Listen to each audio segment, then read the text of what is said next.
नमस्कार मित्रों, मैं हूं अनिल। आपका स्वागत है हमारे यूट्यूब चैनल गुरुजी स्टडी अड्डा में। आज हम मित्रों अंतर्दृष्टि या सूच का सिद्धांत इनसाइड लर्निंग थियरी के बारे में विस्तृत रूप से अध्ययन करेंगे, क्योंकि मित्रों यहां से आपके exam CTET, UP TET, super TET, BEd, DElEd semester में एक प्रश्न जरूर पूछे जाते हैं। चलिए मित्रों, हम शुरू करते हैं अंतर्दृष्टि या सूच का सिद्धांत में। सबसे पहले हम देखते हैं कि अंतर्दृष्टि या सूच के सिद्धांत के प्रयोगकर्ता कौन है। तो इस सिद्धांत के प्रयोगकर्ता हैं कोहलर, और कोहलर के सहयोगी कोफ्का है और वर्दीमर है। तो मित्रों हम बात कर लेते हैं सबसे पहले कोहलर के बारे में। तो कोहलर का जन्म 21 जनवरी 1887 ईस्वी को जर्मनी में हुआ तथा इनका निधन 11 जून 1967 ईस्वी को हुआ। यह मित्रों फैक्ट है, याद करने वाली बात है। दूसरा पॉइंट की अब हम बात कर लेते हैं। जो कोहलर के सहयोगी थे कोफ्का, इनका जन्म 18 मार्च 1886 ईस्वी को जर्मनी में हुआ तथा निधन 22 नवंबर 1941 ईस्वी को हुआ। जब इनका निधन हुआ तो यह 55 वर्ष की आयु में हुआ था। अब हम बात कर लेते हैं कोहलर के ही सहयोगी हैं इसी सिद्धांत के वर्दीमर। तो वर्दीमर की बात करें तो वर्दीमर का जन्म 15 अप्रैल 1880 ईस्वी को ऑस्ट्रिया में हुआ तथा इनका निधन 12 अक्टूबर 1943 ईस्वी को हुआ। तो मित्रों अब हम बात करते हैं कि कोहलर, कोफ्का, वर्दीमर ने अपना प्रयोग किस पर किया। तो इन्होंने अपना प्रयोग चिंपैंजी सुल्तान नाम के वनमानुस बंदर पर किया था। यानी कि जो वनमानुस बंदर था, जो चिंपैंजी था, उसका नाम था सुल्तान। तो मित्रों हम देखते हैं इन्होंने दो प्रयोग किए थे। पहला प्रयोग था इनका बॉक्स समस्या का प्रयोग, जिसमें बॉक्स में बंद करके चिंपैंजी पर प्रयोग किया था। दूसरा था छड़ी समस्या का प्रयोग। दोस्तों इस वीडियो में हम छड़ी समस्या संबंधी प्रयोग के बारे में विस्तृत रूप से अध्ययन करेंगे। बॉक्स समस्या के प्रयोग के बारे में हमने वीडियो बना दिया है, आप डिस्क्रिप्शन बॉक्स में लिंक आपको मिल जाएगा, आप वहां से जाकर देख सकते हैं। तो मित्रों हम बात करते हैं छड़ी समस्या संबंधी प्रयोग कोहलर की। तो दोस्तों बात यह थी कि जो यह सुल्तान नाम का बंदर है, सुल्तान नाम का जो बंदर है यह बहुत भूखा है। इस भूखे बंदर को एक पिंजड़े में कोहलर ने बंद कर दिया। और दोस्तों पिंजड़े में कोहलर ने बंद कर दिया तो व्यवस्था यह की थी कि एक छड़ी पिंजड़े के अंदर थी और एक छड़ी पिंजड़े के बाहर थी। छड़ी से कुछ दूर केला रखा हुआ था। तो दोस्तों सुल्तान क्या था, सुल्तान भूखा था। तो जब सुल्तान भूखा था तो वह केला को देखकर उसके जीभ से पानी आने लगा और वह केला को पाना चाहा। तो दोस्तों सबसे पहले सुल्तान केला को बिना छड़ी के सहारे लेना चाहा, लेकिन वह नहीं पाया। तो दोस्तों उसने थोड़ा सा बैठे बैठे और दिमाग लगाया, देखा छड़ी पड़ी हुई है तो वह छड़ी को बाहर हाथ डालकर पिंजड़े से वह लेना चाहा, लेकिन दोस्तों वह छड़ी से भी वह केला को प्राप्त नहीं कर सका। फिर दोस्तों सुल्तान भूखा था और पिंजड़े में बंद था, तो दोस्तों अंदर बैठकर सोचने लगा और दिमाग लगाने लगा, इधर उधर टहलने लगा। तो दोस्तों एकाएक उसने दूसरी छड़ी को देखा तो दूसरी छड़ी भी उसने ले ली। अब दोस्तों दूसरी छड़ी से यह खेलते खेलते, यानी कि कुछ दिमाग लगाते, सोचते विचारते, वह उस दोनों छड़ी को इस प्रकार जोड़ दिया कि छड़ी क्या हो गई, लंबी हो गई। तो दोस्तों जब छड़ी लंबी हो गई, चौथी स्थिति में यह हुआ कि इसने और दिमाग लगाया और लंबी छड़ी से इसने केला को खींच लिया। जब केला को खींच लिया तो यह केला प्राप्त कर लिया। दोस्तों इस सिद्धांत से हमें यह सीख मिलती है कि प्राणी के सामने कोई भी वस्तु हो, कोई भी समस्या हो, सबसे पहले पूर्ण रूप में दिखाई देनी चाहिए। जब समस्या पूर्ण रूप में दिखाई देगी तो व्यक्ति उस समस्या के निदान के लिए चिंतन करेगा, उस समस्या का समाधान करेगा। तो दोस्तों जो समाधान होता है, जो चिंतन होता है, मस्तिष्क में समस्या का समाधान एकाएक आता है, अचानक आता है, सूझबूझ के द्वारा आता है। इसी के बारे में इस सिद्धांत में, इस प्रयोग में बताया गया। तो मित्रों इनके प्रयोग को हम 1 मिनट देख लेते हैं, फिर उसके बाद हम अति महत्वपूर्ण पॉइंट के बारे में बताएंगे जो यहाँ से सीटेट और यूपी टेट और बीएड के लिए अति उपयोगी है। तो मित्रों इनके प्रयोग के बारे में हम देखते हैं। इस प्रयोग में कोहलर ने एक पिंजरे में भूखा सुल्तान नामक चिंपैंजी बंदर को बंद कर दिया, पिंजरे के सामने कुछ दूर पर केला रख दिया और पिंजरे में एक छोटी छड़ी रख दी तथा पिंजरे के बाहर एक बड़ी छड़ी को रख दिया तथा छड़ी इस प्रकार रखी गई थी कि छोटी छड़ी से बड़ी छड़ी को सुल्तान खींचकर प्राप्त कर सकता था, लेकिन केला प्राप्त नहीं कर सकता था। प्रारंभ में सुल्तान को जब भूख लगी तो वह अपने हाथ से पिंजरे के बाहर रखे केले को प्राप्त करना चाहा, लेकिन जब वह केला प्राप्त नहीं कर सका तो वह पिंजरे में रखी छोटी छड़ी से केला प्राप्त करना चाहा, लेकिन जब वह केला प्राप्त न कर सका तो वह बैठकर सूझ के द्वारा सोचने लगा। फिर वह एकाएक वह छोटी छड़ी से बाहर रखे बड़ी छड़ी को खींच कर लाया। फिर वह थोड़ा और सूझबूझ का प्रयोग करते हुए छोटी छड़ी से बड़ी छड़ी को जोड़ दिया तो छड़ी बड़ी हो गई, तो वह उस छड़ी से केला को खींचकर प्राप्त कर लिया और केला को खा लिया। तो दोस्तों, उपर्युक्त विवरण से स्पष्ट होता है कि प्राणी अपनी समस्या का समाधान सूझ के द्वारा करता है। और दोस्तों, प्राणी के मस्तिष्क में जो सूझ होता है वह अचानक आता है, एकाएक आता है। तो मित्रों, अब हम आगे बात करते हैं सीटेट यूपीटेट के एग्जाम की दृष्टि से अति महत्वपूर्ण पॉइंट के बारे में। तो सबसे पहले हम देखते हैं गेस्टाल्टवाद के मनोवैज्ञानिकों के अनुसार सूझ का सिद्धांत 5 संप्रत्तियों पर कार्य करता है, जो कि इस प्रकार है। तो मित्रों, यह 5 संप्रत्यय क्या हैं? तो पहला पॉइंट है लक्ष्य, दूसरा है बाधा, तीसरा है तनाव, चौथा है संगठन, पांचवा है पुनरुत्थान। तो मित्रों, इसका मतलब यह है कि किसी भी समस्या का समाधान करने के लिए हमको इन 5 चरणों से होकर गुजरना पड़ता है। जैसे कि मित्रों, कोई भी लक्ष्य आप निर्धारित करते हैं, जैसे कि हमने इस वीडियो में देखा कि जो सुल्तान था उसका लक्ष्य क्या था? उसका लक्ष्य था केला प्राप्त करना। लेकिन दोस्तों, लक्ष्य को प्राप्त करने के लिए हमारे मार्ग में बाधाएं आती हैं। बाधा क्या थी? सुल्तान की बाधा था पिंजरा।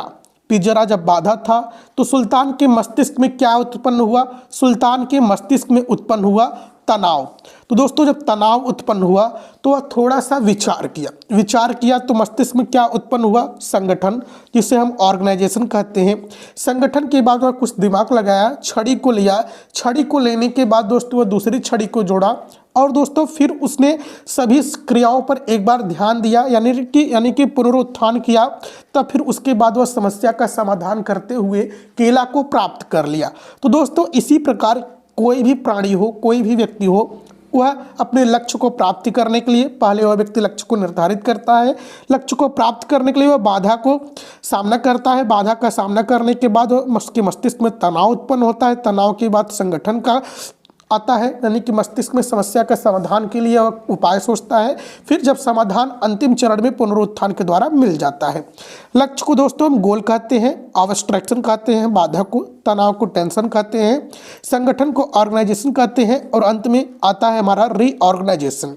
अब मित्रों, हम बात करते हैं, यहाँ पर देखिए अति महत्वपूर्ण पॉइंट है, वही बात बताई गई है कि जब किसी भी व्यक्ति के सामने उत्पन्न होगी क्या? समस्या। तो जब समस्या उत्पन्न होगी तो व्यक्ति के मस्तिष्क में क्या आएगा? अंतर्दृष्टि। अंतर्दृष्टि को क्या कहते हैं? हम कहते हैं विचार। दोस्तों, अंतर्दृष्टि आएगी तो मस्तिष्क में क्या आएगा? सूझ। सूझ आएगी। जब सूझ हमारे पास आएगी तो सूझ के द्वारा हम स्वीकार करेंगे समस्या की स्थिति को। स्वीकार करने के बाद हम उस समस्या को सूझ के द्वारा तुरंत हम क्या करेंगे? समस्या का समाधान करेंगे। और दोस्तों, जो सूझ होती है वह एकाएक आती है, अचानक आती है। तो दोस्तों, जब सूझ के द्वारा हम समस्या का अंत में क्या कर लेंगे? अंत में कर लेंगे समस्या का समाधान। तो मित्रों, आगे की पॉइंट की हम बात करते हैं। कोहलर गेस्टाल्टवादी मनोवैज्ञानिक है। अब मित्रों, हम बात करते हैं गेस्टाल्ट शब्द का क्या अर्थ होता है? तो गेस्टाल्ट शब्द का अर्थ होता है पूर्णाकार, यानी कि किसी भी विषय वस्तु को हम पूर्ण आकार में देखते हैं, किसी भी समस्या को पूर्ण आकार में देखते हैं। यदि मित्रों हम बात करें गेस्टाल्ट शब्द का प्रतिपादन किसने किया? तो गेस्टाल्ट शब्द का प्रतिपादन वर्दीमर ने किया। कब किया? तो 1911 ईस्वी में किया। अब मित्रों, हम बात करते हैं मनोवैज्ञानिकों की वह विचारधारा जिसमें किसी भी वस्तु के विषय में संपूर्ण अध्ययन करने के उपरांत उसके एक एक अंश का अध्ययन किया जाए, उसे गेस्टाल्टवाद कहते हैं। यानी कि मित्रों, किसी भी विषय वस्तु के बारे में या किसी भी समस्या के बारे में उसका संपूर्ण अध्ययन किया जाए, पूर्ण आकार में किया जाए, फिर उसके बाद उस जो अध्ययन किए हैं उसके एक एक अंश का विश्लेषण किया जाए, तो इसे हम क्या कहते हैं? इसे ही गेस्टाल्टवाद कहते हैं। देखिए मित्रों, आगे हम देखते हैं गेस्टाल्टवाद का सूत्र क्या है। अवयवी से अवयव की ओर या पूर्ण से अंश की ओर है, यानी कि किसी भी समस्या का पूर्ण रूप में देखेंगे, फिर अंत में उसका विश्लेषण करेंगे, यानी कि उसे अंश के रूप में अंश की ओर ले जाएंगे तोड़कर।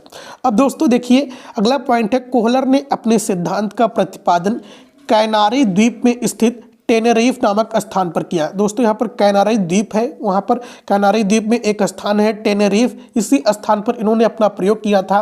और दोस्तों जो कोहलर ने प्रयोग किया था, कोहलर ने 6 वनमानुषों पर यानी कि 6 बंदरों पर अपना अध्ययन किया और इनका सर्वाधिक प्रयोग किस पर हुआ? सुल्तान नामक वनमानुष बंदर पर हुआ। अब मित्रों हम आगे बात करते हैं, कोहलर ने 1913 ईस्वी में मानव शास्त्रीय अध्ययन किया है। अब मित्रों हम बात करते हैं सूझ या अंतर्दृष्टि क्या है। तो दोस्तों किसी भी समस्या का समाधान करते समय अचानक उत्पन्न होने वाले ज्ञान को सूझ कहते हैं, यानी कि मित्रों सूझ या अंतर्दृष्टि किसे कहते हैं?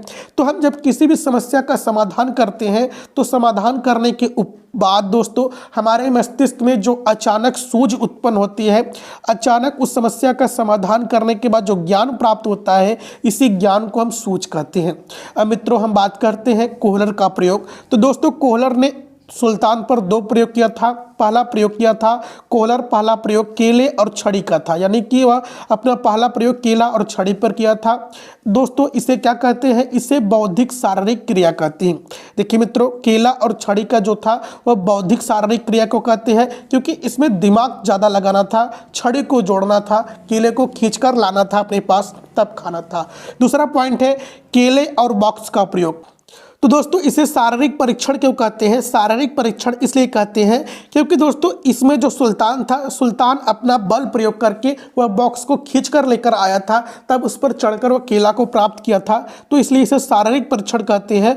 और इसे जो केले का छड़ी का प्रयोग था, इसे बौद्धिक परीक्षण कहते हैं। यहाँ से प्रश्न बनते हैं मित्रों, इसे बौद्धिक परीक्षण क्यों कहते हैं? क्योंकि इसमें ज़्यादा दिमाग लगाकर छड़ी को जोड़कर केला प्राप्त करना था।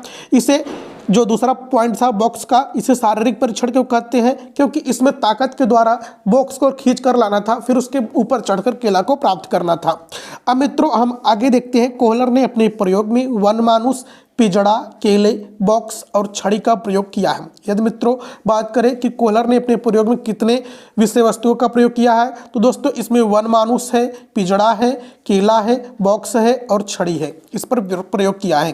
अगले पॉइंट की बात करते हैं, केले और बॉक्स के प्रयोग को प्रत्यक्षात्मक ज्ञानात्मक स्तर सिद्धांत कहते हैं। देखिए मित्रों, जो केला और बॉक्स है इसमें प्रत्यक्ष ज्ञानात्मक स्तर सिद्धांत कहते हैं, क्योंकि मित्रों इसमें समस्या आपके सामने दिखाई देती है, इसलिए इसे प्रत्यक्ष ज्ञानात्मक स्तर कहते हैं।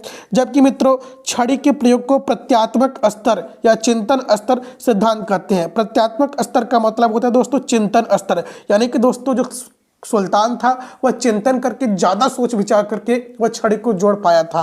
अब मित्रों हम बात करते हैं सूझ उत्पन्न करने वाले प्रमुख कारक क्या हैं। सूझ मित्रों तभी उत्पन्न होगी जब हमारे सामने उपस्थिति होगी, परिस्थिति होगी। परिस्थिति क्या होगी? कोई समस्या होगी तो हमारे बुद्धि ज़्यादा काम करेगा। जब बुद्धि काम करेगा तो हम कुछ प्रयास त्रुटि करेंगे।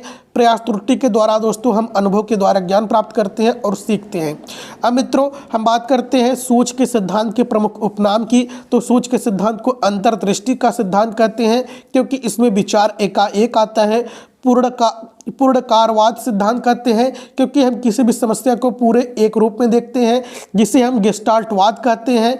और गेस्टाल्टवाद का मतलब होता है दोस्तों मत होता है, और गेस्टाल्ट का मतलब होता है समग्रता से। तो दोस्तों समग्रता से मतलब होता है गेस्टाल्ट का, और वाद का मतलब होता है मद का। और दोस्तों इस वाद में कितने लोग थे? 3 लोग थे, कोफका थे, वर्दीमर थे, कोहलर थे। तो इसलिए इसे गेस्टाल्टवाद कहते हैं। समग्रवाद कहते हैं, समग्रता का मतलब होता है किसी भी वस्तु को पूर्णाकार में देखना।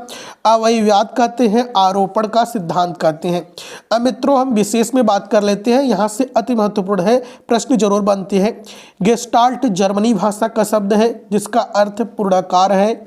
वर्दीमर, कोफका, कोहलर गेस्टाल्टवाद के जनक है। देखिए मित्रों यदि हम बात करें गेस्टाल्ट किस भाषा का शब्द है, तो गेस्टाल्ट जर्मनी भाषा का शब्द है जिसका मतलब होता है पूर्णाकार। अब मित्रों हम बात करते हैं दूसरे पॉइंट की। सूझ सिद्धांत का प्रयोग रचनात्मक कार्यों में अधिक होता है। किसी भी कार्य का निर्माण करने के लिए, रचना करने के लिए इसका प्रयोग अधिक होता है। दूसरा पॉइंट है, सूझ वास्तविक स्थिति का आकस्मिक, निश्चित और तत्कालिक ज्ञान है। यानी कि मित्रों, किसी भी समस्या का या किसी भी परिस्थिति का ज्ञान हमें आकस्मिक होता है, अचानक होता है, निश्चित और तत्कालिक ज्ञान, यानी कि हमें तुरंत ज्ञान प्राप्त होता है और निश्चित ज्ञान होता है। अब मित्रों, तीसरे पॉइंट की बात करते हैं, सूझ द्वारा किया गया अधिगम उच्च कोटि का अधिगम होता है। क्योंकि मित्रों, सूझ के द्वारा व्यक्ति प्राणी किसी भी समस्या का समाधान जब स्वयं करता है तो वह उस समस्या से अवगत होता है और उसे अनुभव प्राप्त होता है। तो वह जो अनुभव प्राप्त किया रहता है, इससे क्या होता है, वह उस अनुभव के द्वारा जो ज्ञान प्राप्त करता है उसे जल्दी नहीं भूलता है। तो मित्रों, इसीलिए इसे उच्च कोटि का अधिगम कहते हैं। अब मित्रों, सूझ का आधार कल्पना है, कोहलर ने कहा है। क्योंकि मित्रों, सूझ के पहले हमारे पास क्या आती है, सूझ के पहले हमारे पास आती है कल्पना।